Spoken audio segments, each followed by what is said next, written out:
tadbirkorlarni ortga tortadigan 4 ta xato.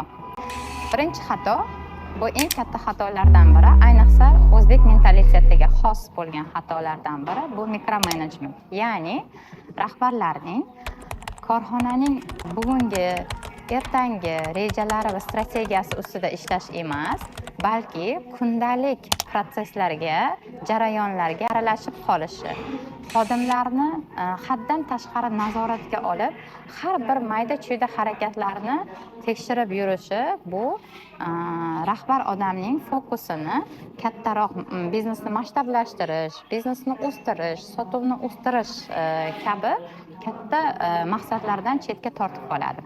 Ya'ni biznesingizni minusga qarab olib ketadi. Ikkinchi xato bu tadbirkorlarning buxgalterlar bilan birgalikda ishlamasliklari. Albatta sizda iqtisodiy bilimlar bo'lmasligi mumkin, lekin siz korxonada bo'layotgan barcha jarayonlarni buxgalteringiz bilan birgalikda tahlil qilib, shunga ko'ra harakatlarni olib borishingiz mumkin. Ko'pchilik tadbirkorlar buxgalterlarni faqat soliq hisobotlarini topshiruvchilar deb qabul qilib, katta xatoliklarga yo'l qo'yishadi.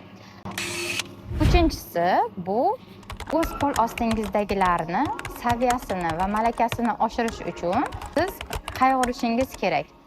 Siz cheksiz ravishda kadrlarni almashtirishingiz mumkin, lekin agar siz ularni malakasini oshirish haqida qayg'urmasangiz, sizning qo'l ostingizda doimiy ishchilar almashinuvidan boshqa hech narsa sodir bo'lmaydi. To'rtinchisi, bu tadbirkorlarimiz ba'zan qizg'anchiqlik qilib qo'yishadi.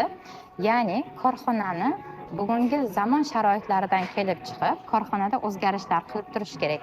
Masalan, avtomatizatsiya, sistematizatsiya yoki ma'lum bir tizimlarni joriy qilish kerak. Zamondan orqada qolmang azizlar, bo'lmasa sotuvda yutqazishlar ko'p bo'ladi.